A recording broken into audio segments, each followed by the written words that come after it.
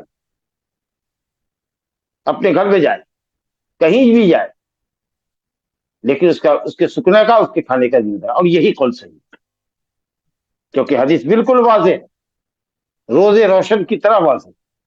پہلے حدیث پڑھ لیجیے, اس کے بعد ان دونوں کے قول, جو 2 دوسرے قول ہیں, ان پر کچھ تفسیر عرض کریں گے. فاطمہ بنت قیس رضی اللہ عنہ کہتی کہ ان ابا عمرو بن حفص طلقها البتة وهو غائب وفي روایت طلقها 3. فاطمہ بنت قیس رضی اللہ عنہ کہتی ہیں کہ اس کے شوہر ابو عمرو بن حفص نے اس کو طلاق بتہ دیا.